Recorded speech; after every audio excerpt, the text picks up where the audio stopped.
Today's episode of The Chop Shop is brought to you by our good folks over at Manscaped. Get 20% off and free shipping with the code The Chop Shop at manscaped.com. That's 20% off and free shipping at manscaped.com using the code The Chop Shop.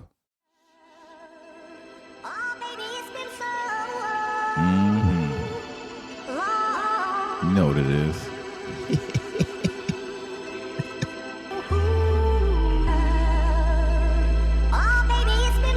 Man, you hear that react? Man, that is the stuff that legends are made of right there. Welcome to the Chop Shop. I'm Eddie James. Next to me is my brother, another mother, fastest hands in all the tri-state. God damn it. DJ React. Yep. This multi-platinum, multi-talented musician from H-Town, USA, has worked with everybody from Drake. Everybody. Right. Like, literally, he's not lying, folks. Yeah. Everybody. Yeah. Drake, the Ghetto Boys. You know, he was an in-house producer with Rap-A-Lot Records, Slim Thug, Tupac, and the Outlaws. Can I go on? Yeah, he was playing in the background. Yeah, Paul Wall, Devin the Dude, Pimp C, David Banner, and what you hear right here, it's Laces too, but a great Nipsey Hussle. I mean, man, I'm tripping right now. This is a interview that's been waiting for a while, man. And I can't wait to hop into this man's history. Please give it up at the Chop Shop for the man, the architect, Mr. Lee. Yes, sir. Hey. Finally. What's up, Mr. Lee? How you doing, man? Cooling, man. I appreciate you coming on the show, brother. I heard about you through our mutual friend, good friend of both of ours, man. Mr. Lee Resnick. And, yes, sir. Shouts to Lee Resnick. Skills. MC Skill. Yeah, MC Skill. MC Skill. Skillet Vanillit. Skilly Vanilli. My brother. Marketing genius of Barbican, all that stuff, man. Like record guy, all that, man. He can sell some hoes to Jesus. I'm sorry. I'm going to hell for that one. That's all right, though. I never heard that one, though. That's how good he is, man.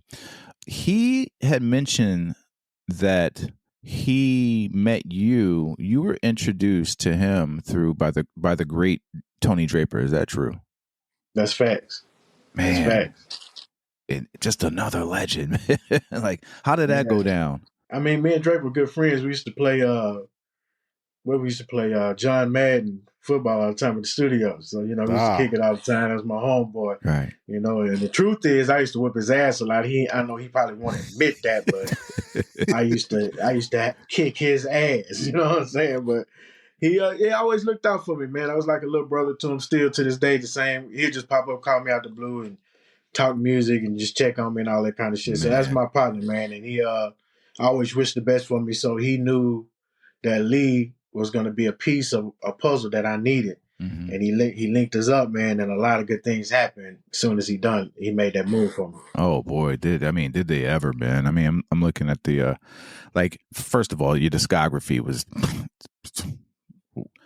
listen, people, it was, I couldn't even mention. Just Google the shit. Yeah, just Google. He got his own Wikipedia and just go to the records. I'm super impressed, man. Can you speak about your early years in Houston, some of your influences in hip hop, or whether it be at church? You're a multi, instrument. I mean, you play multi instruments. Yeah, I mean, of course, most people come from the influence of church. So that's why you hear my music. It's always some type of spiritual thing going through it. Mm-hmm. You might hear organs in like 85 to 90% of the music that I do. That's because of my church background. I've been playing piano since I was 9. I was a competition pianist at the age of like 10, 11. You know what I mean? So I always been into music. And when I got my first break in Houston when I did some records with a rapper named Point Blank. Mhm. You know, that was one of the first people that I did music with. And then I went over to Rap A Lot, where I got the biggest opportunity. And I started working with groups like Too Much Trouble, Fifth Ward Boys, then Scarface, and then you got the Ghetto Boys, and everything just took off rapidly. I'm talking about like in less than a year, I went from broke to riding around in Mercedes and all type of shit. So you know, it was a wonderful ride, man. From, Definitely. as they would say, from the shit house to the penthouse. Yes, sir. Literally. Word up. No, I mean, you know what? I did you a little disservice, man, with the intro. I mean, like, like there are more people. Like, how in the hell could I forget the legendary Slim Thug? Like, so many records with Slim Thug people. Yeah. Paul Wall, David Banner. I mean, all right, now I'm done. You know what I'm saying?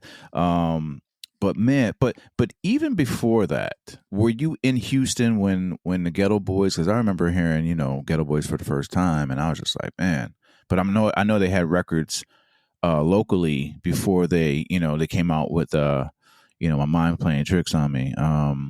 Were you a young shorty at the time? Like, man, you know, they from the city. Like, that's what I want to do. But were you with your own rap group, or what were you doing in those earlier days? I was in a rap group. I was in a rap group called Four Deep, and I lived in Louisiana at the time. Okay. So that's where I got the interest to start doing rap music. You know what I mean? So that's when I learned how to play around with the keyboards and all of that shit. And I used to look. It's ironic because I used to look at all of the Rap A Lot albums and the CDs, and I would look at the producer names, and you'll see people like Mike Dean, N.O. Joe, Pee Wee, Yeah, Mike DJ Dean. Damo, that's my partner. Wow.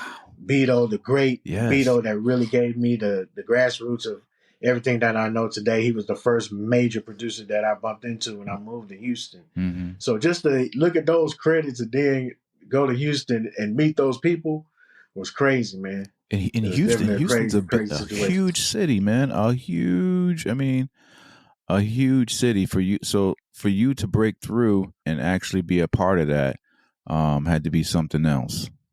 Yes, absolutely. When you were getting into beat making, from transitioning from playing in the church to actually doing beats, what kind of equipment were you working on, stuff like that? The first piece of equipment that I had was an ASR 10. Ooh. So that's what I started on. Like, you know no drum machines or anything like that? Like, no, I didn't have no drum machines. When I got to Rap A Lot, that's when I first started messing with a drum machine. My first drum machine was a Boss drum machine, and then I went to the Roland R8 after that. Okay. You know what I'm saying? So me and Pimp C, we used to be on the same drum machines with the R8, the Roland R8. He's flexing. He's flexing. He's flexing. You heard the name? You heard what he just said? I'm sorry, people. So casual too. He's like I said, that's when you started getting the records like the PWA, Pussy Weed Knockoff, Fifth Ward Boys. That's when I made that on the R8, and I got linked in with the 808s and all of that shit. Oh my God. I didn't even mention Pimp C either. Pimp C, two people. You know what I'm saying? Bun B, right? Too. I think Bun B too. Of Yeah. course. Bun B. Oh my God. I mean, just. Have you tried Cho Burger? Yes, sir. And I had to go and support my boy, man. So I went out there and went in. Yeah, that's a staple of the city now. Bun B, legend. Pimp C, legend. So the ASR 10. That's when you just started programming, sampling, stuff like that, right? What years was this? Just give me a fine timeline. When I started messing with the ASR 10, it had to be probably like 94, 95. Okay. I noticed that your earlier tracks, you were sampling. You like one of the first ones that I heard really sampling like R&B joints, like and speeding them up and playing around them. You know what I'm saying? Yeah. And I went back and listened. Yeah, like literally, I'm like, wow, like Jodeci. Yeah, I took the Jodeci sampling shit to a whole nother level. And I got that shit from listening to people like Father MC.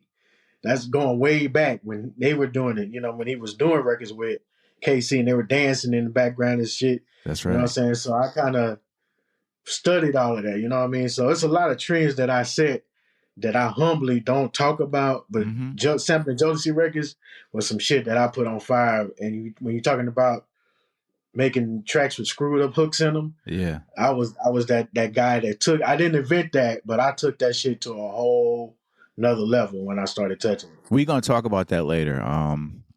But I did notice that when I went back in your discography and I was like, man, this record was done like before, like, the sped up samples react. Like, for real, I was like, which drive me crazy, by the way. Like there's a couple things that drive me crazy. And speeding up samples, man. The whole finger drumming and speeding up samples. Oh man. However, if it's done right and the and the musicality is beautiful, which you pulled off wonderfully, because you play beautifully, it's dope. You know what I'm saying? I have no problem with it. So yeah, man, like I want to give you your flowers with that, man, because I think honestly you were like one of the first ones that was doing that. I can't recall, Yeah. and I've been doing music for a while. Getting back to Rap-A-Lot records, there's a lot of comedy in being scared. Like, for real. One of the most feared dudes in the rap game is Jay Prince. Yeah. And I have to watch what I say because I don't want him to come after me. Nah. Or his son. First of all, there's no bad talk about him. Anyway, the guy is a pure legend. Speak to how, when you first met him and his influence on you as a producer. Rap-A-Lot's like a family. So I was signed by Big Chief, which is the VP of Rap-A-Lot, Mm-hmm. and Jay's homeboy. You know what I'm saying? So I was introduced to Jay through Big Chief, and actually accepted into the family of Rap-A-Lot. Mm-hmm. I always look at Rap-A-Lot as my family to this day, Yeah. and just to the fact of the mystique of Jay Prince. Yeah. I mean, he's a stand-up dude, you know what I'm saying? And He is. I ain't never had no issues with Rap-A-Lot. Rap-A-Lot taught me a whole lot of shit, man. They taught me, they gave me confidence. They gave me a place to work and grow. And they gave me a work ethic. They gave me all of that shit, you know what I'm saying? Like the street shit and the gangster shit and all of that come with the game, you know what I'm saying? But the most powerful thing that you can have is a mind. That's right. And they taught me how to use that. You know what I'm saying? A lot of mystique of, Jay Prince this, Jay Prince that. I mean, if you're not in that man way and you're not violating that man's space or any of that type of shit, that ain't no need of being scared of no Jay Prince. Yeah. Unless you on some fuck shit, and the repercussions of being on fuck shit is getting your shit smashed in or whatever. You know what I mean?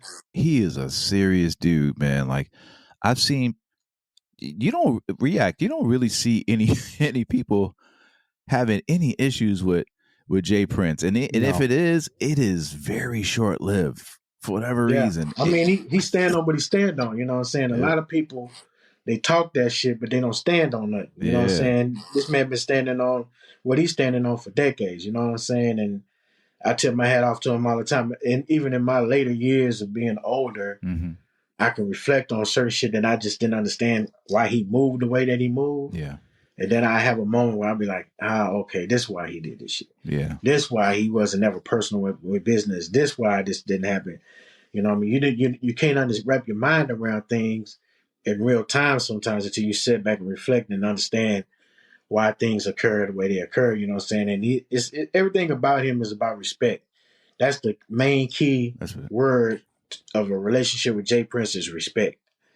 You know what I'm saying? Other than that, that's it. But your earlier days with Scarface, man. Talk about Mr. Jordan, man. Like one of the greatest MCs. Like definitely in people's top 10 or top 5, dead or alive. I mean, the ironic thing about working with Face, and to me, Face is the greatest rapper alive to me. Okay. And I understand. He gave me a lot of knowledge of the game musically, business wise. We used to talk all the time, and I think just being in Rap-A-Lot and being family oriented, it never was oh wow, this Scarface. He was already like, by the time I got in the studio with him, he was like family. Mm-hmm. But the thing about Face and me is that I was dope when I got to Rap-A-Lot. I was a dope musician. Right. I wasn't a producer yet. So between Mike Dean, N.O. Joe, and Scarface, I learned how to be a producer. being in the studio with Scarface was challenging sometimes because he didn't allow me to be good. If I was doing good things in the studio, that shit wasn't enough. Ooh. He always pushed me to be great. And that's why my work ethic is still good and great to this day because of the work ethic that they taught me. Between him and Big Chief was pushing me the whole time. Yeah. So, I was pushed to be great musically. Yeah. I was good when I got there, but when I ended up starting to be an in-house producer, I became great at what I do because they wouldn't accept anything else. Man. We'd do it over and over if it wasn't great, it wasn't good enough. Yeah, talk your shit, bro. Like, I mean, was it tough love? Like, yeah, that shit's trash. Play that shit again. It wasn't never that. It wasn't. I don't think I never had a moment where he said something I was doing was trash. If it wasn't good enough, we would just do it over and over. Oh, it wasn't word? yeah, bro. Like I know there's some songs out there that we got now that you guys listen to that was probably remade 4 or 5 different times. Ooh, man. I remember a time we was in the studio in LA working on a record and we thought that shit was it. This motherfucker came from out of town, Scarface, and walks in the studio and shoves all the faders down on the SSL on the mix we was doing and told us to start over. He didn't like it. It wasn't good enough. Ooh. Wow. And that's why when you listen to his music, it's perfection when you listening to that shit. Yeah. You know what I mean? Because that motherfucker, he won't allow you to do some shit that's good. If it's not perfect in his eyesight and ears, it ain't coming out. Well, it's not. I mean, like when I listen to your music too, man. Like it's first of all, it's very dramatic. You know what I'm saying? Like and heartfelt. Like you can feel all the instruments, drums, just the keys, everything. Very soulful. But you do have a New York influence with them drums. It feels like without it. a doubt. Were there without a doubt. Yeah, were there any producers in New York that you were looking to get your sound? I mean, a lot of people may not know this, but I was a crazy DJ Premier fan. You know what I'm saying? Ooh. And I listened to the RZA too. Mm-hmm. So of course those influences ran deep. I used to study the samples that they use. Yeah. And of course, when you study the samples from RZA and Premier and other producers from New York, you're going to know where those break beats come from. Yeah. Yeah. That's when I knew. That's when I figured out that James Brown was a mecca of break beats. When you're able to listen to a lot of James Brown records, there were a lot of break beats that were used from his records. Mm-hmm. You know what I'm saying? Even when RZA was using the Oriental stuff, just off the wall shit. Oh yeah. You know what I mean? You could just hear it, and I used to study that all the time. Hey, that's what made me a good sampler too. Yeah, facts. Like I don't. I mean, sometimes. I mean, obviously, yeah. RZA gets his credit, but like RZA for real was like one of the first ones using that gritty soul, like for real, like very soulful. But obviously, in my house, it was like a lot of. I was getting gospel and just regular, not deep cuts, other than me going searching and hanging out with my friends. Stuff like that, man. Like later on, early 90s, actually late 80s, early 90s, I started digging. But, and by the way, I mean, how about that? You said Premier, and Premier is a Texas guy, too. How about that? Exactly. Yeah. Yeah. So that's really dope. Yeah, a lot of people don't realize that or know that. Yeah. Yeah. He's from the South, you know what I'm saying? But that's crazy how he moved from the South and he went east and became one of the staples of the sound out there. Yes, sir. He's always bigging up Texas. Like before even Brooklyn or wherever he lives, it was always But first, from I think is he from Houston too? Like, yeah, he's from Houston. Yeah. I think he went to TSU, if I'm not mistaken. I'm super fixated on the Rap-A-Lot thing because there were so many artists there. How was the process with making records for all?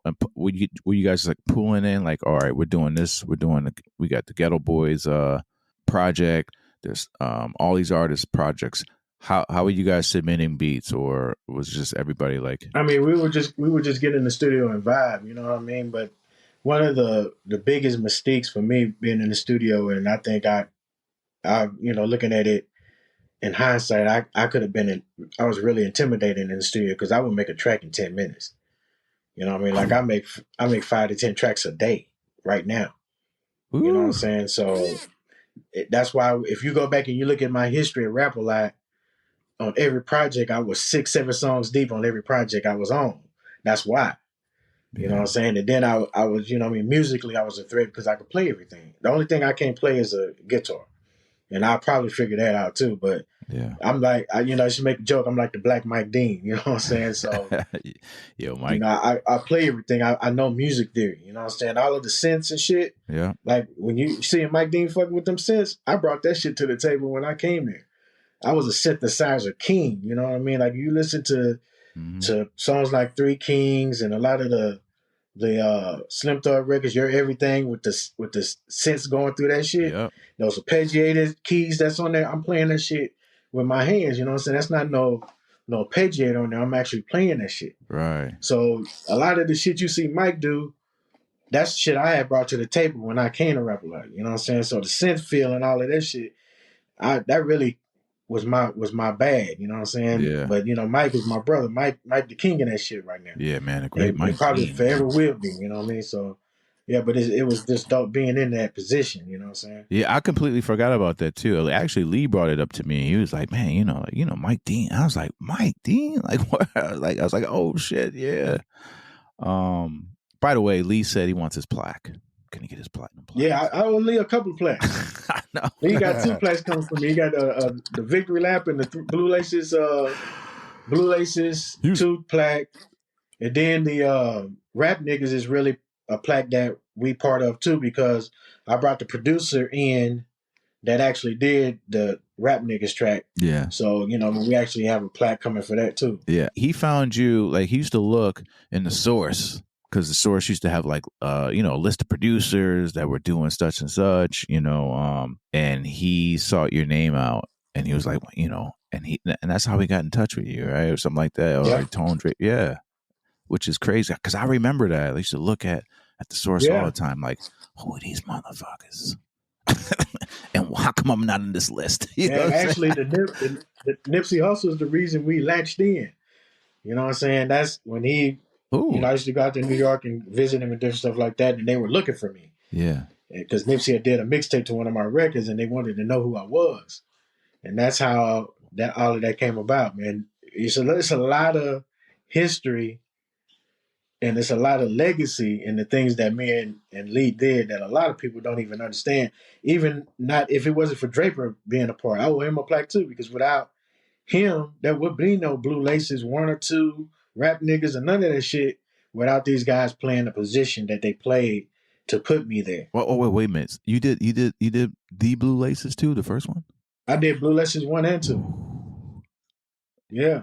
Blue Laces 1 was the first record I did with Nipsey Hussle. So you did these records with Nips? Did he come in, or did you fly out to LA, or he came to Texas? I flew out. We did Blue Laces 1 was done in New York. Whoa. We did that record in New York. Me and Nipsey stayed out in New York for 5 days. Man. And that Blue Laces 1 was born, the concept of that record was born in New York, fam. Speak about that, man. Like, So basically when I went out to meet Nipsey for the first time, we had stayed out in I think it was like a condo or something out in New York. I forgot where it was at. And when I first got there, Nip ain't come in the motherfucking condo until like 4 or 5 o'clock in the morning. So I'm waking up seeing this nigga come in the condo, and I bust out laughing as soon as I saw this dude. I said, "Damn, this motherfucker look like a teenage Snoop Dogg." And he was talking just like that nigga, fool. I laughed so fucking hard. He was laughing. I said, "Man, my bad, fam." I said, "Nigga, you look just like a young Snoop now." That's the truth, man. Because the first time I heard Nip, I'm telling you, and then we got to the studio, and at this time I didn't understand Nip's process. Nip was not a fast recorder. Okay. He didn't record songs in a day. Blue Laces 2 was the only song that me and that dude ever done that he recorded in one day. Man. And when we went there, we did the Blue Laces, the original Blue Laces. He wrote to it. And we was vibing and all of that shit, and he kind of rapped a couple of lines to me. It was dope. I didn't hear the record finished until 3 months later. No way. Yeah, when I heard it, it was phenomenal. Okay. I mean, but at the time that had to be a little frustrating, like, Yeah, I mean, it was time that kind of lapsed so far until I really forgot about the shit. I was like, all right, man, shit. We went out, we tried, whatever, you know what I'm saying. And then I get this call, and he's like, yo, I got the Blue Laces finished. I'm finna send it to you. And you check it out, yada yada. He emailed it to me, and I was like, whoa, Man. and that's when I really understood his process. He was so in tune with what he had to say. He wasn't going to sit there and just write some shit just for the sake of writing something. He just never did. Yeah. I honestly felt like he was on his way to being like Tupac great. He was. You know what I'm saying? Like, we were working on a Blue Laces 3 record before he died. I finished it, and I'm just trying to get the authorization to put it out or figure out how to get it out so people can hear it. Oh, you But did? I had made the track for Blue Laces 3 before he passed away. Ooh. Yeah, so I got a Blue Laces 3 record. It's not a crazy, super authentic record, but it's a record to make you sit in your seat and you'll be like, oh shit. It's gonna give you that same feel. You know what I'm saying? Because it was something that he and I was doing, and the whole perspective on Blue Laces was gonna be that was gonna be a song that was gonna be on every single album that he was doing. So we were gonna do a different version every time. Yeah, Blue Lace is very dope record. 2 is definitely one of my favorite records on that album. Yeah. Billboard named it number one, the number one best record that he recorded, and Blue Laces, the original Blue Laces, was number 10. Man, yeah. See, I agree with that. Yeah. Like for real. And truth be told, I didn't know you did it. But I'm not surprised because when I listen to it, the feel actually feels like Scarface. Like, just that's where that influence comes in at. Exactly. You can hear it. You can hear the Mike Dean shit in there. Yeah, you know what I mean? For you sure. can hear all of it. You can hear it, fam, because that's where my roots come from. Man, speaking of roots, the great Slim Thug. I mean, you've done so much stuff for Slim. The legend as we know it. I was always a fan of Slim Thug's music. Him and Lil Kiki were like my flagship artists from Houston. You know what I'm saying? That's why if I had a reason to say why I didn't move around from Houston, that would be the reason why. Those two guys are super special to me in my career. You know what I'm saying? So I had met Slim through a friend of mine that got him on the phone because I told him I wanted to work with him. And we met up at a Rap Lot studio. It was 2 times I met him. I met him at a Rap Lot studio. And we ended up exchanging information, and we started to work on some music. And then I met him when Face was doing Def Jam South. He tried to sign Slim, and Slim had met Face at the studio. And once we kind of got acquainted with each other and started recording records, once we started recording records, it was over with. We've been running and doing shit for 20 plus years straight. I know. Yeah, you know what I'm saying? So that says a lot about the character of men when you can work with somebody that long. Yeah, no, I mean, so we've been working for over 20 plus years. That's crazy. Me and Eddie are only working together about a year, and I want to strangle him every time I look at the camera. So 20 years, man. That's crazy. 20 plus years, man. That's okay. A lot of people can't say that. I'm just kidding. I don't want to. I'll be big broing him, Lee. Like, get you. I'm a youngin. Knucklehead. I brought up Slim Thug because I didn't understand as a producer or DJ at the time when I first heard the whole Chopped and Screwed. I didn't know what to think of it. It's like, if I was really high, this would be really bad for me. You know what I'm saying? Yeah. Like, what is going on? Speak about the influence of Chopped and Screwed, man, because it's huge, and I absolutely love it now. I absolutely loved records that are Chopped and Screwed. How were you introduced to it? I was introduced to Chopped and Screwed music when I was in Louisiana. Where I lived, that was a big market for DJ Screw. He used to come out there, screw some of the members from Screwed Up Click. I remember ESG coming out to Louisiana, Alexandria, Louisiana all the time. And we was like a baby Houston, pretty much. Yeah. And I got introduced to that culture from Screw coming out there with his tapes and just listening to it. You know what I'm saying? So it was always something that I used to listen to when I was younger. And then I eventually met Screw and got a chance to sit in the studio with him a couple of times.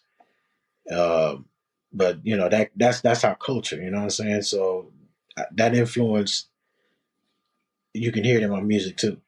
You know what I'm saying? I got a Texas sound that I do for Texas artists that is undeniable. You can't, when you hear it, you know that's where it's coming from. We're getting back to Slim, man.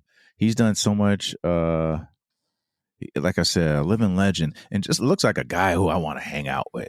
You know, he got all the toys, man. I see him on IG and shit. Like, you know, like he got all kinds of every cars and little fun doom buggies and all kinds. It's just like you guys work all the time.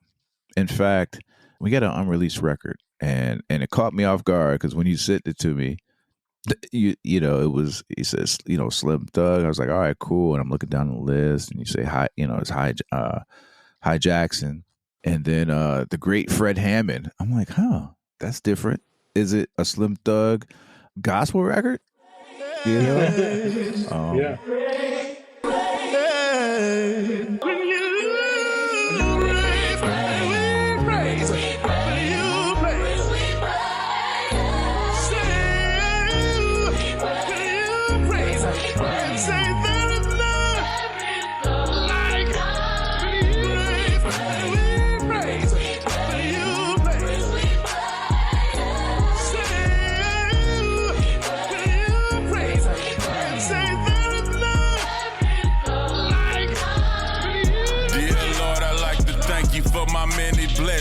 A lot of thought I wanted ended up just being lessons. Remember thinking it was over, out here lost stressing. Until you took away my pain, that's why you see me repping.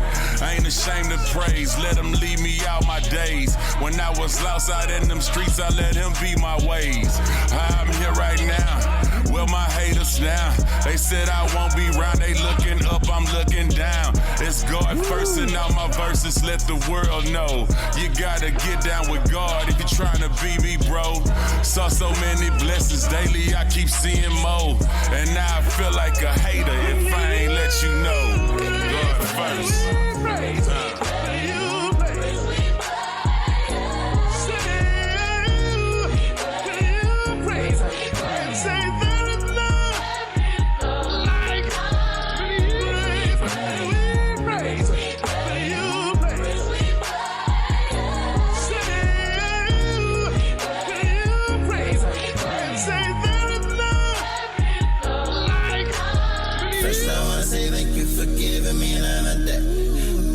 Say thank you for all that you've done for me, yeah. Yes, you are. All of my pain, all of my worry, you told me I never should worry. Cause you got it all. So I lay my burden down, switch up, change up.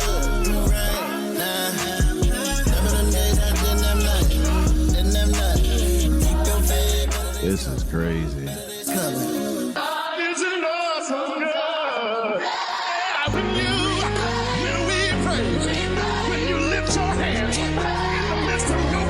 This is crazy. Lee, Mr. Lee.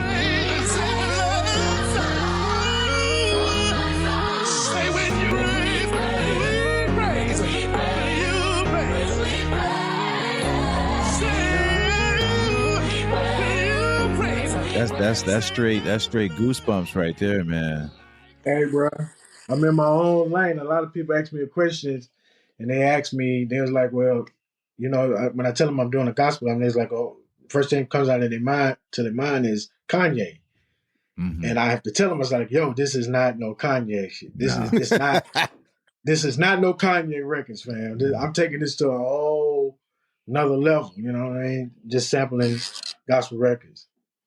I hear the difference anyway. Yeah, it's a big difference. Big difference. Let me ask you a question too, because I actually, you know, in the midst, I'm always music first, and I'm thinking I'm always hearing the music first.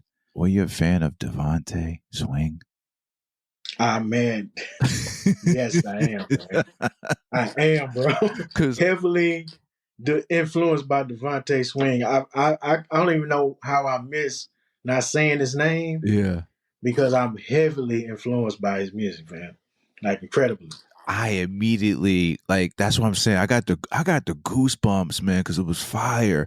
But the chords, I was like, damn, this The bass lines, all of that shit. yeah, it felt like Diary of a Madman, all kinds of stuff, Yes. you know. Yes. That's great. Absolutely. That's that sound, man, that we I loved, grew to love, and I actually miss it, you know. Another legend, man, that you've done a lot of work with is Paul Wall. The people's I champ. met Paul through Swish House. You know, I worked with T Ferris a lot. You know what I'm saying? Me and T Ferris was real cool. And when Carnival Beats went their separate ways from Swish House, I picked up the slack and started producing all of the records with Swish House. You know, after the back then days and all of that stuff. Yeah. I came in and started doing a lot of stuff for Paul. And you know, man, if a genuine guy was a person in a dictionary, his picture would be there. Oh, get out of He's here. one of the most I think outside of Nipsey Hussle, Yeah. Paul Wall is next in line for just being a super genuine person, man. Paul could walk in the room and you could have been having a bad day, and that dude would walk in the room and his energy and his vibe would uplift you without him doing shit. Yeah. That's how good of a person he is. He's a huge artist, but I still think that he's super underrated. Like, for real. Incredibly, really. Yeah.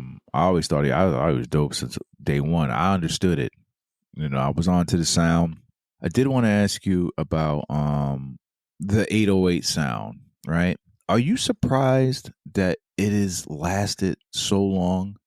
I mean, I look at it from a technical point Okay. of view too. You know what I mean? Sonically, if you want people to vibe to your music, 808 is the easiest way to do it because it's the base of the foundation of the music. Right. The lowest sound that you can get to vibrate somebody and get them into your music comes from an 808 Right. or a low bass sound like a sine wave bass. Right. That's the technical side of it. Right. If you set a glass of water on a table and you want to get that water to move, then you have to have something with a low frequency to make it move. Yeah. Yeah. That's the same thing the body does and the mind does. When an 808 hits somebody's ears and their body, they're gonna move to that shit. So that's the easiest way. That's why 3-6 Mafia, Juicy J, you get producers like Juicy J, and people wonder why he's lasting as a producer because scientifically he understands what he's doing with his music and he knows how to send a vibration with his music to make people attract to it. Kanye West does too. He knows this shit, knows it too. That's why a lot of people scared to incorporate an 808 into music, gospel music. When you listen to gospel music and you listen to Kanye when he's doing his gospel thing, Christian music, or whatever you want to call it, he backs away from that 808 a lot. He don't use it a lot. Me, I was like, look, I'm gonna send a good vibration with it and use it in my gospel music the same way I use it in everything else. Yeah. Because I know that I can catch people and give them a vibe using it. And that's why I've always used it. That's an interesting take. Yeah, I've never heard anything like that. Like, seriously. And I mean, like, seriously. No, but it makes sense.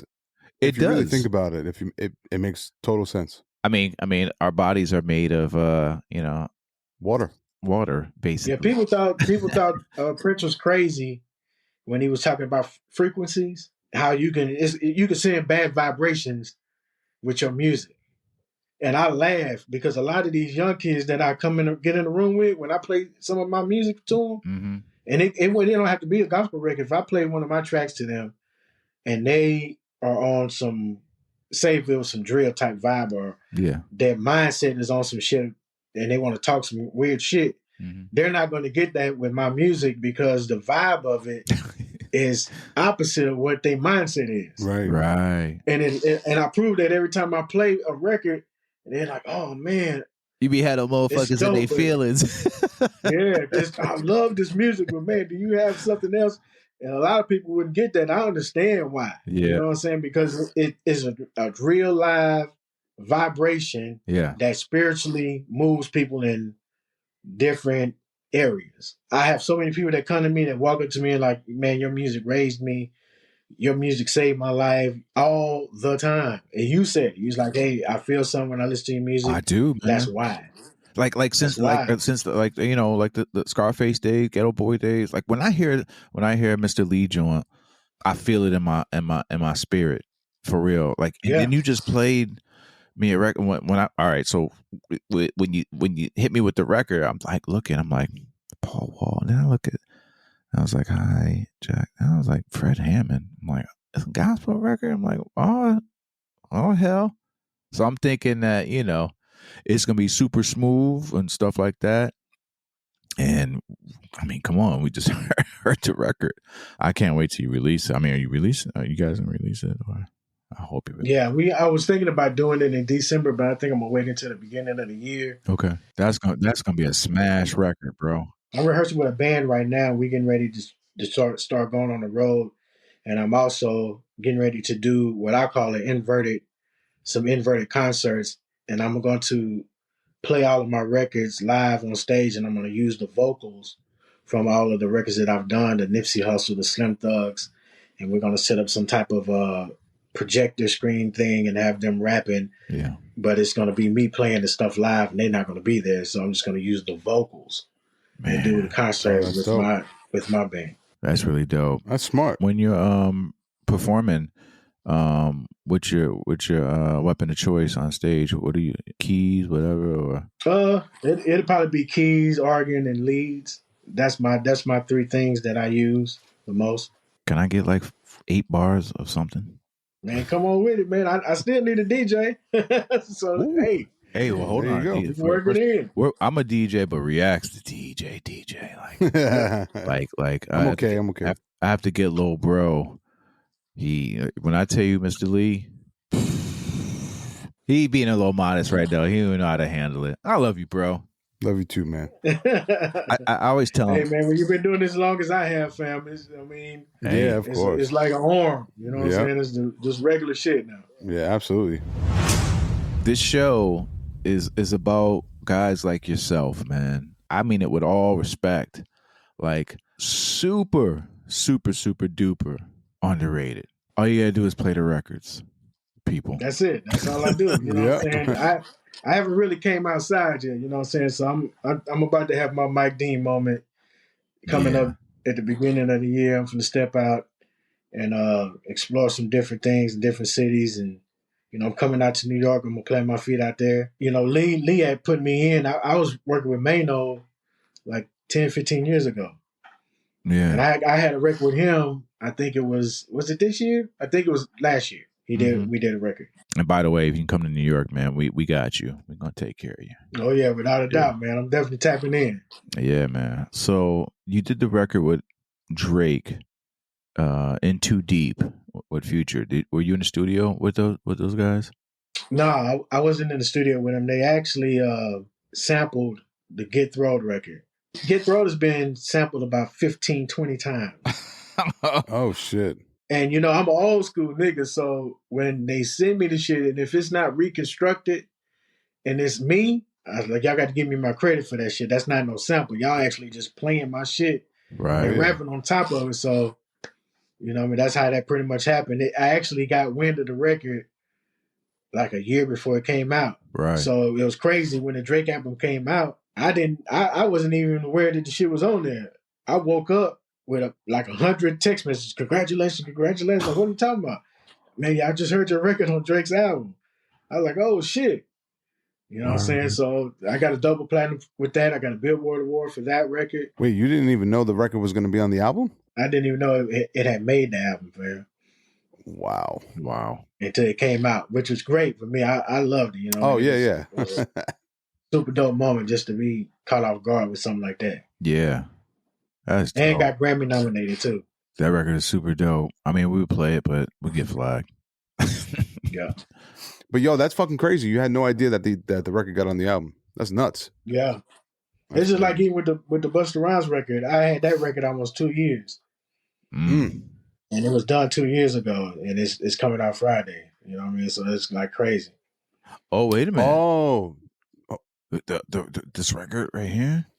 This record's on Busta's new album? Yeah. Shooter. serious shooter. It's baby. Look, I told them niggas I was top 5 when I was underground. Yeah. Fuck them model bitches, get them hoes to run around. All I ever knew that girl to be was just a freak. I'ma let the world think that she a woman now to go get some CDs. I sold niggas remix. I sold this shit to any nigga want a pound. Used to rapping fast, I was bustin' rhymes. When niggas had them 35, I had them 29. Every day a nigga flip phone, ring 100 times. Had a phone call, thick cold bar, rolled around. Buy the car, throw the tent on, and I roll around. Yeah, brand new whip, pull up, brand new bitch in it. Niggas sick when we pull up, you know how we with it. Then cop every bottle, get drunk, and then spill it all over the Hold place. up, watch my shoes, I'm getting plenty money. How about you? Baby, we throw so much bread to the point I'm exhausted.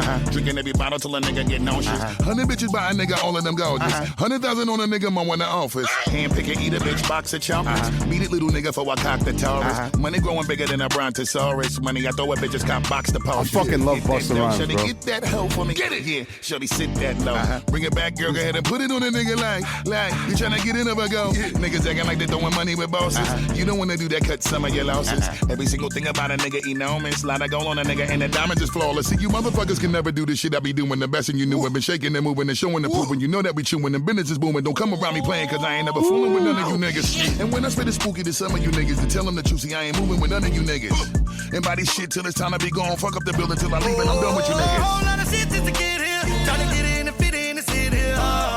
Big money, big drinks, big everything. I've been working all day and all night. Everything is alright. Big money, big drinks, big everything. Yes, we see y'all, and most of you niggas is meatballs and straight total recalls. You won't understand this shit with y'all. Fuck around by the bar, get your drink on the hip up with me. He let me smoke my little reefer. What you drinking? Yak or tequila? What you drink? You drinking it straight or you need you some ice? I look like I just walked out the freezer. Oh, she like her shit straight, she don't chase it. Bitch, that ain't no ice tray, that's a bracelet. Yeah, say she can't wait to get naked. Do you Yo, this is a fucking smash record, bro. Yo, Like Mr. real shit. Lee. This is a smash record. This think record. that I make you my favorite? She say she won't eat my dick every day. I say no, she gon' take it. No, I need a minute now, cause I'm a millionaire. My niggas millionaires, tell I handle business, how to let me get it spinning out. Maybach truck, Maybach car, they can't see in cause it's tenant. Can't see us till we drop the window. Recliner seats, let the tray out, close the curtain and eat. Today we having sea bass and spinach. Give a fuck about your image. Please do not talk to me until I'm done, nigga. Wait till I'm finished. I'll leave you a blemish, swelling all over your face. Fuck it, I'll make you diminish. A whole lot of shit just to get here. Trying to get in and fit in the city. Big money, big drinks, big everything. I've been working all day and all night. Everything is alright. Big money, big drinks, big everything. 38 tags, we spend a big smile. Who the dentist? I can keep the whole label independent. Anything out my mouth that I say, then I motherfucking did it. Bitch bad like Dennis the Menace. On a private to finish. Fucked all her friends, left them back in New York, making all of them jealous. Bought them all sweaters. Niggas so cold, had to warm them up, then I called all of my fellas. The inside of every car made a leather. Waste the drink, change the cars, whatever. While shopping, I caught me some Dior and Dolce, and then I went and copped a couple Margellas. I sip from a couple wine cellars. The fans write a couple wild letters. See, I'm a nigga that I always give thanks. I'm friends with a couple bank See what I'm tellers. saying? Skip lines Yeah. at the bank, they call me Mr. Kurt. The clerks know they don't pay, so they flirt. Let's go. Still stay Yo, down this when is you a stay down fucking to smash her. record. All right, that's, Change won't can we change, get a gotta hand clap? Yeah. I mean, God, please, we dropping gems on here, man. Oh my goodness, what is going on? Man, we are not worthy. We're not worthy. Man, did you? I mean, So you've been sitting on? They've been sitting on that record for 2 years. Yeah. did you record it with him, or he's? Nah, Oh, I did record it with him. okay. How do you feel about that? Because I asked a lot of producers about that. Like, would you prefer You know what I mean? to? It's to good be, and bad. okay. It's good and bad. You know what I'm saying? It has its pros and cons. I would much rather be in the studio Producing, because I'm a right? producer. I'm not a beat Yeah. maker. You know what I mean? So Yeah. you kind of miss some elements when you're not in the room. But Right. you know, with constraints and time and all of that kind of shit, sometimes it just is what it is. Do they run it by you when it's time to mix the record though? Yeah, I get Okay. I'll get all input on the mix Okay. and all of that shit. You know what I'm saying? I got this record is probably at its rawest form. It's probably gonna sound 10 times better than that when Right. it come out Friday. Right. Who's mixing your records? It just depends. You know what I mean? I've used this cat that used to do a lot of stuff for Juice WRLD named Kobe. Mhm. I mix a lot of my records too. Okay. My Sounds- partner October 1st from Dallas, he mixed the Fred Hammond record. So, you know, it just depends. You know, I don't like to mix my own shit because I know where all the flaws are in my Yeah. records. But you know, I mix records too. It just depends on who I have access to and just the sound. Sometimes Yeah. I may mix a record 5 or 6 different times, so just to get the right one. Oh, I almost forgot to talk about this shit, React. Can you speak about the Black Jesus record? Yeah, man, Black Jesus record is one of the weirdest records that I've done in my life. Okay, so people, Black Jesus is a record with Tupac and the Outlaws. Okay, continue. So I got cool with the Outlaws. I did a bunch of records with them. That was like my brothers. Okay. And I flew out to LA to do the Black Jesus record. Back then, they were still on the reels. We didn't have no Pro Tools files and all of that shit. Right. Well, we had the Pro Tools, but those records weren't done on Pro Tools. So I'm sitting in the studio, Record One studio, and I had rented a Kurzweil keyboard, and I'm sitting there playing and making a track on this Kurzweil keyboard, waiting on the security guard to get to the studio with the reel so I could do the song. Yeah. So the security guard came and we synced up everything. I plugged on my keyboard to the SSL and all of that shit. We were ready to go. Mm-hmm. And bro, I played this fucking beat that I made waiting on them, and it locked up to the fucking song. The same key, same tempo, everything. No way. And that song that you hear right now, that's exactly how that beat happened. Are you serious? I'm How? dead serious, fam. It spooked the shit out of me that it happened like that. To the T, fam. Like, the whole tempo, the everything, that beat synced right to those vocals, fam. So when you listen to that shit, it's some real divine energy going in that record, fool. It was like, it was crazy. It was out of body. Like, I couldn't even explain. Even the engineer was like, man, what the fuck just happened? The shit just went straight to the song. Pac just came down from the heavens, like, hey. Exactly. That's what I said. And you know what I mean? A lot of people can't say that they got records with Pac. I've recorded records with Tupac, Jay-Z, AZ, LL. The only person, Scarface, the only person that I didn't get on my greatest of all time list was Biggie. That's it. I would love to hear those records. We had to talk about that. You're working with LL right now, are you? I did a song called Goat 2 for LL. And he's been sending that fucking record for damn near 10 years. He's sitting on it, right? Yeah, if I played it, bro, it's crazy. It sounded like it was done last night. Wow. And he ate that motherfucker too. Man. He got TD Jakes on the record with him. What's he waiting for? I know. I don't know, man. I don't know why he's sitting on this shit. I'm gonna leak that shit in a minute. I feel you. Well, just sue me, nigga, because I'm finna get some streams up on this whole shit. I'm gonna put it out. What has been your greatest moment to date? It got to be Nipsey, man. Yeah. Nipsey is one of the most genuine, true artists that I've worked with in my entire career, man. Yeah. And the only reason I can say that is because a lot of things happen. It's just like, it's almost with the Tupac shit. It's a story like that. So when Nipsey, we did the Blue Laces 2, Nipsey called me, and I was sending him beats when he was doing the Victory Lap, and we were just out of sync with each other. Yeah. So I stopped sending tracks to him. I'm like, man, this nigga's bouncing all over the place. I'm not going to send him more tracks out.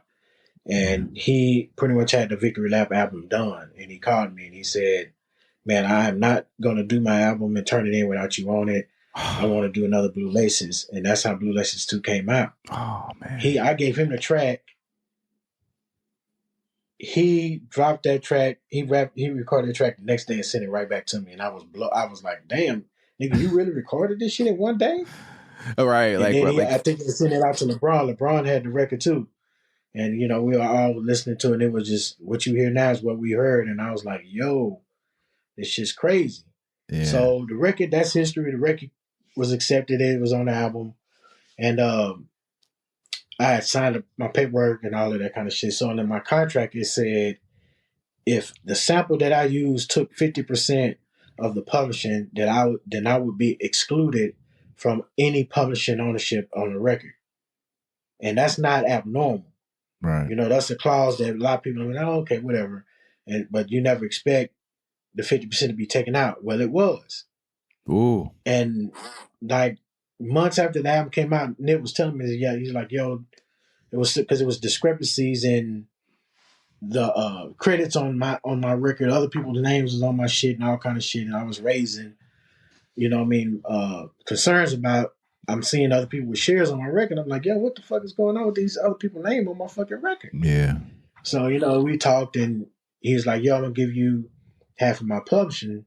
The sample took 50%, so I'm gonna just give you half of my shit. And you know, and then I guess somebody had kind of replaced the drum sound or played a lead on the end of my shit or whatever the fuck happened. And you know, I ended up agreeing to give them some points and all of that kind of shit for that. But You had to be enough, annoyed. I was hella annoyed. And it ain't no disrespect to nobody, but I'm an old school nigga. I don't like niggas touching my shit. I know. Musicians do things, producers do things. When you going to get producer credits for sticking a sound on the end of a nigga's music or whatever the fuck it is, that's additional production at best. Yeah. You're not producing that record. Yeah. You know what I mean? Really, that's some musicianship where you get a work for hire and you get paid for slapping that shit on and you going about your business. But, you know, I let that shit be what it is. So the week before he died and was killed, I was having the same discussion with his lawyer, and I hit his lawyer with emails like, yo, why are these niggas getting percentages on my fucking record and I don't have my percentages on here yet? And he says, well, you're not getting any publishing, so I don't know why you asking any questions because you're not getting any publishing. That's the response that I got. What? The response I got from him. And I'm like, really, nigga? So I hit Nip and put him in the email. Yeah. And Steve O'Careless, shout out to Steve O'Careless, that's my guy. Yeah. And they let this motherfucker know, like, yo, yeah, it's agreed. Mr. Lee's getting 25% of this publishing on this record. And that's what it is. Go ahead and push this shit forward. That's what it is.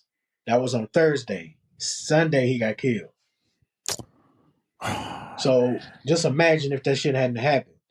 And then 4 months after that, I got a publishing deal for Blue Laces 1 and 2. So they honored it. Looking out for me. He was looking out for me then. You know what I'm saying? Like, it's no disrespect to any other artist that I work with because I got different relationships with every artist that I work with. Yeah. But a lot of people, when you sign paperwork, they're going to leave that shit standing where it's at.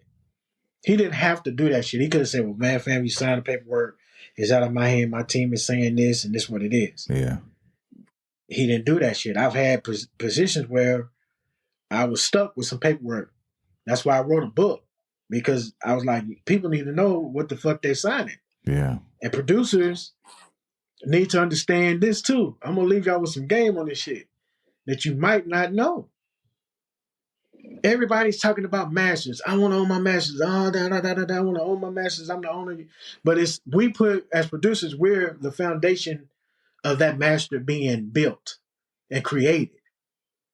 But you treating a producer like an employee and you sliding the motherfuckers out of the way. Well, now, when I do my music, I make sure there's a clause that says, okay, you can own the master, but the music by itself is mine.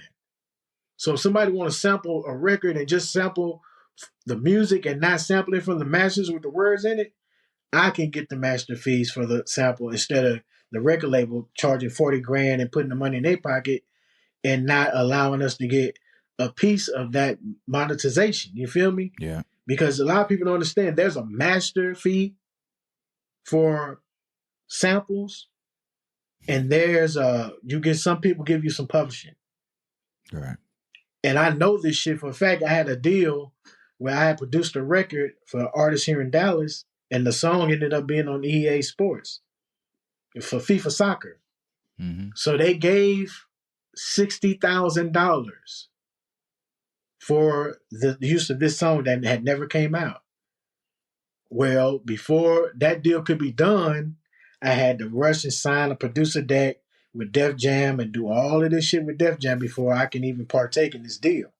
Because they came to Def Jam for the deal. Wow. So when I signed that producer agreement, $30,000 of that money immediately went over to Def Jam because they were the owner of the master after I signed that paperwork. Oh, man. That is, You feel me? And I had let another cat come in and vibe with me, and he did the drums on it. And the rapper, rappers on there, and another rapper's on there. So that $30,000 got split up 4 ways. Oh man. So that $60,000 turned into $7,500 Wow. with a stroke of a pen. You hear this, people?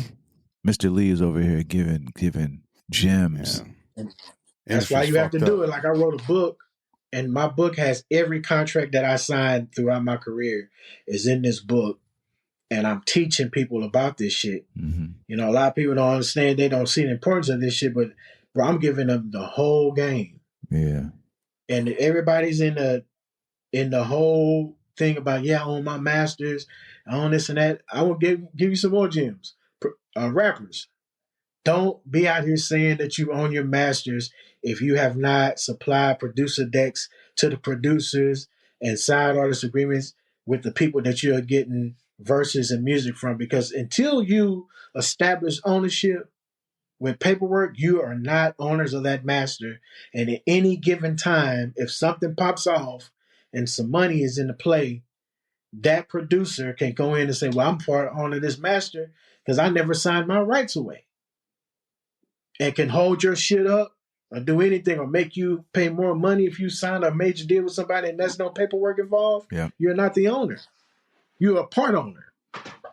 Man. And they don't understand that part. And that's why a lot of people get shit twisted up and they don't understand the logic of it. And I know I've rubbed people the wrong way when I start popping up and they're like, wait a minute, I didn't sign a producer deck for this, so any master fees you giving out, I need half of that. And it's like, well, that's unusual. We don't normally do that. I know, but this is the law and this is what this is. Yeah. And we get cut out a lot of money. You know what I mean? It's just simple and plain. I just did a clearance for Get Throwed Again for a Beyonce documentary that's getting ready to come out. And they paid $32,000 for 15 minutes. So it's just so much more money out there than advances for tracks, than show money, and all this other shit. There's way more money out there. There's way more money being made behind closed doors. You know what I mean? If you're getting $5,000 for a publishing fee for a sample and you don't own the master, then that means the person that owns the master, if you're getting 5, they're probably getting 40. Yeah. No. Yeah. Are you a better person because of it, or are you super jaded? Is the question right now. Like I'm way more savvy in my business. Okay, there we You go. know what I mean? I'm much savvier in it. I understand what the importance of ownership and establishing. That's right. Where the lines are drawn at. Yeah. And understand that a lot of people are not going to like that. A lot of record labels are not going to like the fact that I'm going to come in and say, you can own that master, but you're not going to own this music. Yeah. This composition that's part of this master is mine. That's mine. Yeah. Because they know that I can shortcut them and say, you ain't got to use the master from the label. You can use mine. So there's a competition then. There's a loopholes. You know what I'm saying? So I learned that doing the Pimp C album. I had sampled a Jodeci record. No, it was a mint condition record for Pimp C. It was called Three-Way Freak. And we initially went to the label to get it cleared, and they told us that it was going to cost $15,000. That's a great name, by the way. I sampled it off of YouTube from a live performance. So it wasn't their master that I sampled it from. So we ended up getting it cleared for $5,000 because we paid the owner of the video for the clearance instead of paying the label. Wow. Wow. Because it wasn't sampled from their master. So it's just so many different loopholes and different things that people have to understand when they are sampling records, when you're owning records, when you are doing business. You have to know where you establish the line at in order to be able to monetize off of things 10 to 15, 20 years down the line. So it's just different ways of understanding that. Know how to read your contracts, people. You gotta know how to do them. You gotta know how to do all of that shit. You know what I mean? When you're don't depend on your lawyer either. I mean, your lawyer is one thing and everything, but that's the most important thing that you could have ever said, because a lawyer works for you.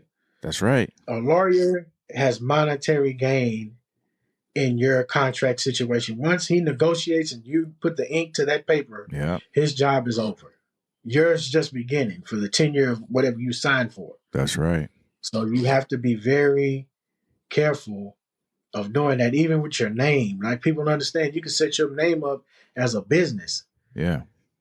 It's so many loopholes in the shit. You can actually be an artist and LLC your artist name and sign a contract as with the artist name LLC, and your government name won't have no attachments to that contract.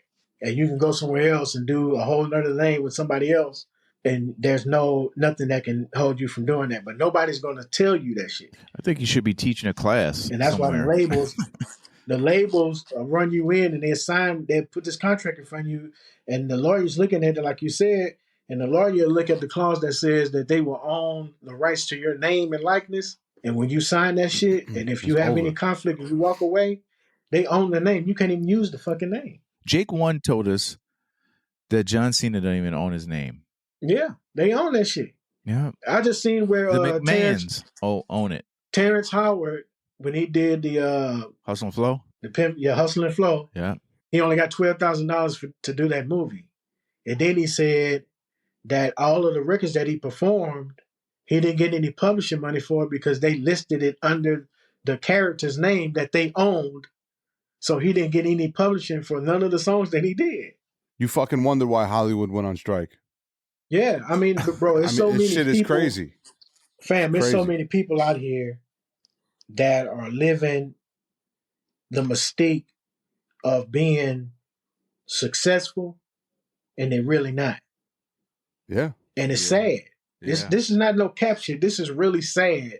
No, I get it. They don't get the money that they deserve to have. Yeah, you know what I'm saying? And you wonder crazy. why you see people fall into eviction courts and losing their shit, and you're hearing all these wild ass stories because 90% of these people out here are not having the money that is looking like they got. Man, They're living off of favor, and once the hype is gone on their name, then they're left with nothing. With nothing. Yeah, you've done sync licensing as well, right? Mm-hmm. Much better than working with artists. I thought so.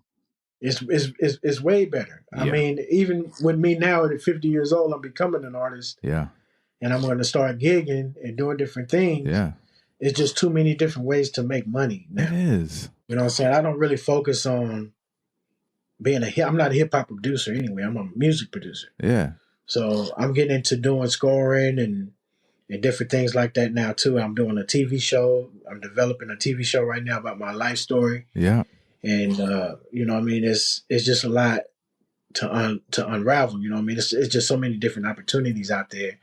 But when you are put in a box and you believe that that's the only way that you can exist, then you have a lot of issues later on in life. You can't be 50 years old like me and not, you know, the average person that's my age that done hip hop music, they got a job, fam. You got to love what you do more than getting paid for what you do. You know, I've been blessed. I've been having been able to plaque up every decade that I've been in this music industry. So You're talking 90s, 2000, 210, 220. I've been getting plaques every single decade. I have 35 gold and platinum plaques and about 15 Billboard awards. Yeah, I haven't left the South. We can see them up behind there too. Yeah, you see a few of them. We see a few. I got this the Backstreet Boys plaque. It's 15 million now. A lot of people don't know I did that shit. Say again? You know what I'm saying? But I did a song called Boys Will Be Boys. It was on their first album, 96. I don't even remember it. But I met them in L.A. Matter of fact, the big fat guy that they had on American Greed, that was their manager. Yeah. I met that at the Enterprise. He was wasn't he he was he fucked with NSYNC too, I think. NSYNC, yeah. I forget his name. Mm-hmm. He was in the studio. So, you know, I've been around, man, to see a lot of different shit. And it just, you know, it ain't no age limit to this stuff. Anybody can do it if they want to do it. Yeah. You know, I make tracks every single day. And when I don't make them, when I come back, I make about 300-400 tracks a year. And that's not counting the shit that I do when I'm sitting inside the studio with somebody. Were you in the NFTs by any chance? Like, yeah, I'm trying to get into that shit, man. I'm currently working with a company called Lockerverse. Okay. And that's one of the things that we're trying to establish. I'm trying to do a virtual studio to where I can play unreleased music that I have, music that I have that never been released with artists that I work with, Yeah. and different shit like that. So we try to get through the legal hurdles Yeah. to do the shit. You know what I'm saying? Man, it's a mess, man. This music industry is some real live bullshit Oh sometimes, no. man. And I say this shit because, man, when a motherfucker when somebody dies, that family most of the families they'll step in and they know that the artist was paid for this work, Yeah. and they would literally just go in and stop people from putting their music out when they know they paid for that shit. Yeah. And I'm like, why would you do that? If this man was alive, he wouldn't be doing that shit. Every single artist that passed away or get killed, this is the hurdles that you have to deal with. Yeah. With these people. You know what I'm saying? This shit is crazy as hell, man. It's crazy. So I'm trying to get through those hurdles now so that I can, get the fans the shit that I have. You have unreleased Nipsey stuff? Yeah, we're trying to work on that shit right now. Ooh. You know what I'm saying? I take that shit real personal too, because me and Nipsey was like family. Yeah. And I know I'm from Texas, so I'm an outside nigga with records. So I know niggas is eyeballing me like, bitch, you need to send them motherfuckers back to the West. But no, man, I mean, nigga, that nigga was my family. Like, I'm not finna do that. Yeah. What's the name of the book you mentioned? You said you wrote a book? I got a book called Give 'Em the Biz. It's on Amazon and Barnes and Nobles right now. Okay. Oh, okay. It's got over $100,000 worth of contracts in this book. Work for hires, publishing agreements that I've signed, side artist agreements, management agreements. Right. Do you talk about the certain situations that you come across in the book? I talk about every single thing that I went through. Wow. Okay. And I teach them from my mistakes so they don't have to keep making the same thing that I've done. Well, because actually, this day and time, a producer and an artist career life term is in between 3 to 5 years, 10 if you're lucky. hella talented. Right. Yeah. You know what I'm saying? They can't talk about being in this shit 30 years. Yeah, you're OG, bro. Yeah. Real talk. I'm going to buy that fucking book. I mean, you can go on YouTube. I got it on YouTube. You can listen to it on YouTube or whatever, you know what I'm saying? That's what I was about to say. Like, so is there an Audible? I got an audio book on Okay. What is it, iTunes? Oh, you do? So yeah, Okay. I got all of that shit. Man, this was my first book that I ever wrote. I did the self-publishing thing. Yeah. Editing, so you might see some fucked up language in there, but I edited this shit myself. I did the whole thing, a 320-page book. It took me like 7-8 months to do it. Wow. Man. That's great, man. Man, congrats, man. That is so dope. And you just giving game. I'm excited for the future. LL, get on your shit, King. Yeah, let's go, man. You have to learn how to cultivate your money into your own people, into your own clique, because that gives you longevity. The person that you cultivate money with can open doors when they start closing on you. But if we don't understand that type of shit, then we lose. It's just like, the shit was Slim Thug when we did Already Platinum. I made probably $100,000 on the tracks that I did over there, and that was great. That was great. But 1.5 million was spent on production that was outside of me. But if the 1.5 million was spread between producers that was already in the camp, it probably would have pushed their career a lot further. You know what I'm saying? And we don't understand that part. Every rapper that gets an opportunity and they get a hot record, the first thing they do is go to a punch out list and they start doing songs with all these different artists and all these different producers, and they're splitting their money up and not even understanding that you're dividing your publishing up into smaller pieces. You're dividing your ownership of what you claiming that you own into small little pieces, because all of these different parts are involved in the creation of your records. So your publishing checks are smaller. Yeah. When you recoup, you're not really getting any money. No. I got my fair share of that once or twice. Yeah. And coincidentally, if you're part of that project and you sign an agreement and it has a recoup clause in it that says that nobody gets any money until the entire project recoups, then you're fucked. If you got $2,000 and that record did 100,000 the first week, but it was $2 million spent on it, your $2,000 is already recouped. Yeah. But the other 2,998,000 isn't recouped yet. So you got to wait for all that shit to be recouped before you get any money. So it's so much red tape and bad business practices in the music industry until it causes bad business. And I'm an OG. I've done bad business before. You know what I'm saying? Yeah. I'm not going to sit on this motherfucker and act like I haven't done any bad business before. Right. Because I have. Yeah. And a lot of that shit comes from being underpaid. Yeah. Yo, It's an excuse. It takes a lot to admit that, man. And you know. What were you saying? It's an excuse to use, guys? but that's why this shit happens. People, if you do good business with each other, then you don't have to worry about bad business being done. You don't have to worry about wondering why a producer does a track and you might have did a subpar song to it, and then you hear it on the radio with somebody else. Because there's no compensation being made from this record, especially if you say, hey man, just ride with me, man, I'm gonna blow up, I'm gonna do this, and you put all of this time and effort into records and they don't monetize anything, and then you see an opportunity to get the record to somebody that where it can monetize, and then there's bad blood with people because, oh man, I had this beat first and yada yada yada and all this kind of shit. The business got to count, man. The favorite shit doesn't pay any bills, and it causes a lot of horrible issues. And when you don't speak up for yourself and you know you're being disenfranchised and not compensated the way you need to be, then it causes animosity, bad business, and all kind of shit. You just got to think about being in a multi-billion-dollar business. Yeah. And you're choosing to be an entrepreneur, but a motherfucker at 7-Eleven is making more money per month than you're making. I have one question for you. Do you know who owns the publishing to this record right here?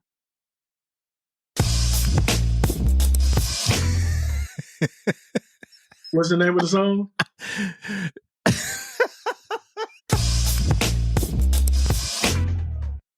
I can't really hear it. You're not watching porn. It's the Pornhub theme. Whoever made that motherfucker, they making some bread right now. I know that bitch gets spent 1,000,000 times a minute. One more time again, Ria. It's my shit. I don't look at Pornhub, so I don't really. Whoever owned it, they getting a lot of money off of that, Jack. They getting those checks. That joke is in Hollywood. He in Hollywood right now, man. That shit is one bar too. That's all it takes. Getting fed grapes. But we have, but we have a herd mentality type of situation going on with the music industry. When anytime that a person or a company and a conglomerate can make you feel that it's okay to give you a fraction of a penny when people listening to your fucking music that you spending thousands of dollars on, you got to be the dumbest person there is. And I'm talking to myself because you got to put the shit out there on it. That, as they would say, that math ain't mathin'. That ain't it. You know what I'm saying? That ain't it. Yeah. And nobody's really stepping up and saying it. Then they tell you, this is what we're giving you. No question. There's no negotiation. No, none of that shit. This is what you get. Think about that, React. Or think about that, it's fucking fellas. crazy. Like, first of all, we spending money on all this gear in here, man, that we got in our studios, man. Like, and just say if we release something that's independent from, whatever. You know what I'm saying? Yeah, if you spend 5 racks, and that's a minimum, if you spend $5,000 to produce an album, it would take 1 million plus streams to get that money back. In the 90s, nigga, if you did 500 albums, that money coming back. Fast. ASAP. Yeah, right? ASAP. It's now. Oh, it is, man. I'm gonna go home. I'm just gonna go in a corner and cry. It's Tell really, you, bro. And the shit got to change, but it ain't gonna change until people stand together and be like, "Hey, we're not finna fuck with y'all no more. We just gonna put our shit on iTunes and sell it on iTunes. I don't want to stream it." Yeah. I'm working with a company out here in Dallas, and it's a guy named Chuck B. He used to be signed to Death Row Records. back in the day. Mm-hmm.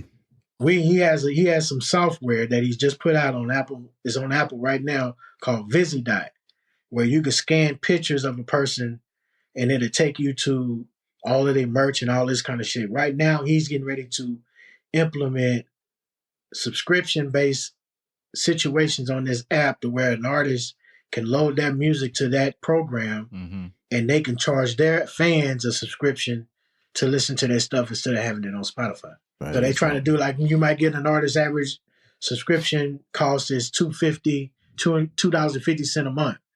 But if you got 200,000 people paying $2.50 a month, that's $500,000. My mind blown right now. I'm still not. I mean, like for a little bit, I was jaded, but I'm really not anymore because I actually I hate. I mean, I'm not against it, but I am against it. Like we don't need them. Really. No, you don't need them. I mean, but if you know how to play the game, you'll win. Facts. You know what I mean, facts. The time that a person spends being upset and angry is the time that's wasting moving forward. That's right. That's right. Because there's rules to this shit. You know what I'm saying? When you obligate yourself with a signature for something and you don't know the ins and outs, then you have to know how to recover and understand where you at. That's you know right. what I'm saying? Like even like when I signed with Rap Lot, the first contract I signed with them, they owned all of my publishing. And a lot of people, I had producers that I became close to that didn't have a successful career because when they realized they signed their publishing away, they didn't want to do any work. Right. I looked at it like, okay, I'm gonna build my brand up and get out of it and get, settle my obligations and get my own publishing deal with my name and start it from there. Yeah. Because I knew, okay, I'm coming in this game and they're giving me some upfront money. I'm not worth anything. So It was nothing for me to fight for. Let me ask you this question, because now the tides have turned and you have your own imprint with Nod Factor. How does that work for your artists? Right now, I have my new company is XMG. Okay. I've my bad. Am I a little late? For a little while. But I mean, yeah. The way that I look at it now, fam, I do project deals now. I don't do artist agreements now. I don't want to be tied to an artist like That's that. exactly what I want them to be able to do their own shit. You know what I'm saying? I don't want the whole hoopla of all of that because when you sign an artist, a lot of them don't understand what it means. They think that means, hey, I can't work no job now. I'm a star. I need you to pay all my bills and yada yada. Nah, that ain't what that shit mean. Yeah, here's the thing we're putting. When you have a name, then they think that, oh man, I'm fucking with Mr. Lee. It's automatic. Mr. Lee gonna do these records, and I'm finna go out and get paid. Nah, you still have to go through the development stage and all of that shit, just like everybody else. Ain't nothing automatic about this shit. It's about work. That's why you can have a person with a mean work ethic and a lousy talent, and they'll make way more money than a person with the talent. Yeah, because it's really about working. I see it all the time in the DJ business, pal.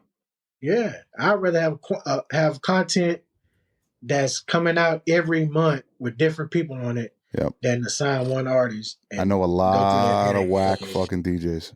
A lot of them. Super duper trash DJs, but they're working Monday through Sunday. And I can't be mad at them because you gotta all that shit is, respect the hustle. It ain't about the talent anymore. I asked you that question because I know you're a fair dude, and I know that you're a pay it forward guy through your hardships that you've gone through. So I think that's actually really, it just works out better for the artist too, man. And then it works out better for you too. So you're not wrapped into any of that messy shit. You know what I'm saying? Like, I just see so much shit in the music industry right now. I don't want to bring any names up, man, but man, I look at some of my friends and I'm just like, damn. Like, when you're looking at the equation and there's some real shit, and I hope I don't rub nobody the wrong way when I say this shit, but people don't use common sense in this shit anymore. If you tell a person, hey, I'm going to do a project with you, and we're gonna put it out this way, and we're gonna sell 300 copies at $20, and we're gonna do this shit every month. They don't understand how much money that is. That's what you would have to do to make that money. You have to do 1,000,000 times on these DSPs to do it. But they would rather that 1,000,000 stream count than that 200-300 at $20 a pop. And that shit is crazy to me. Yeah, it's because crazy you to got me a too. diehard fan base that's going to continue to spread your music out and continue to buy it from you. Why would you want to sit and give that shit away for a fraction of a penny?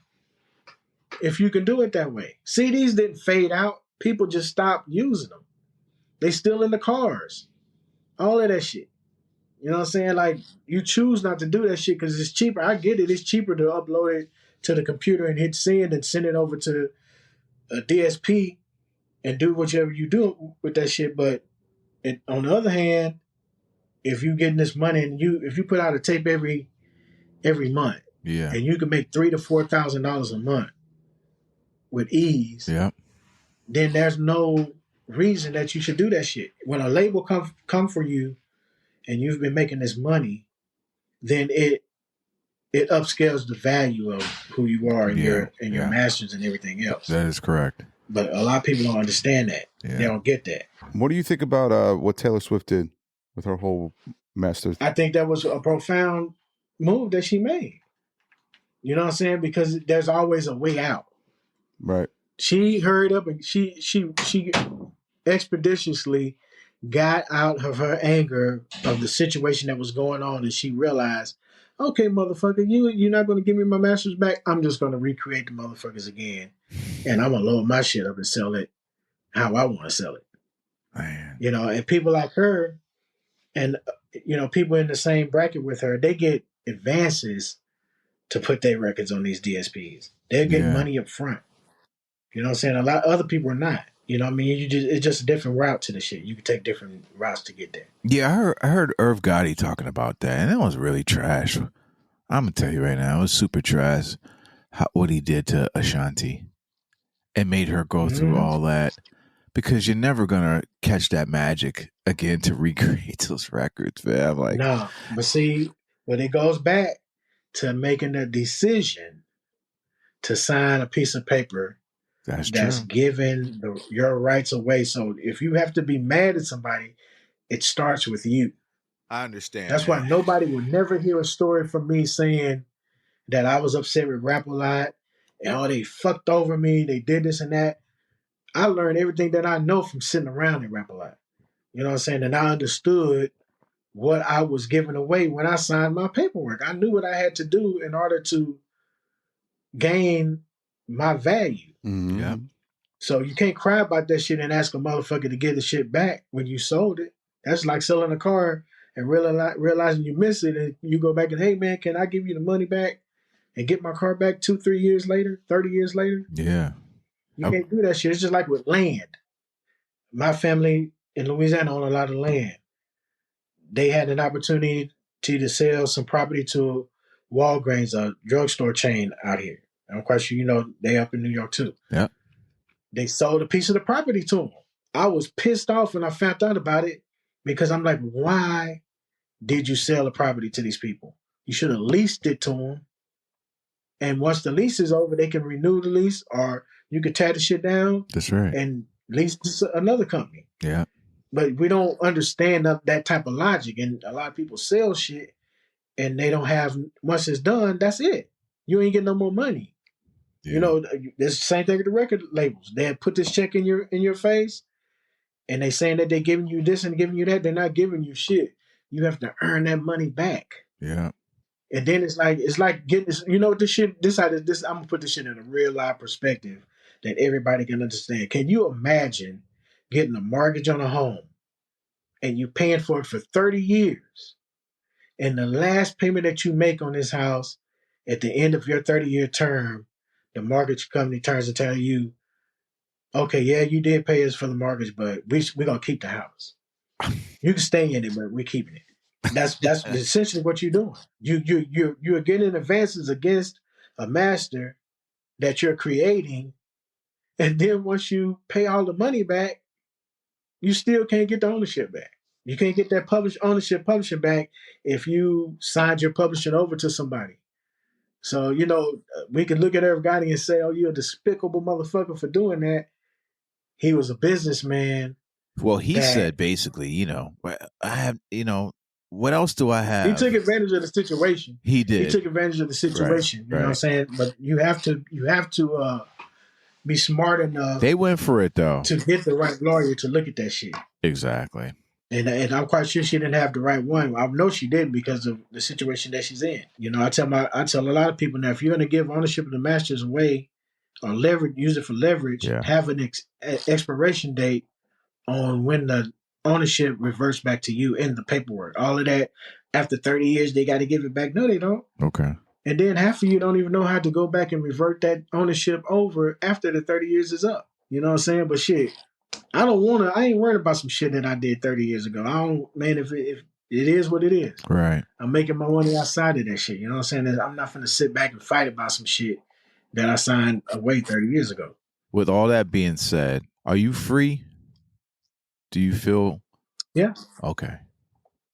Yeah, I'm completely free. I can lay in my bed all day long. And, I'm really trying to extend my passive income.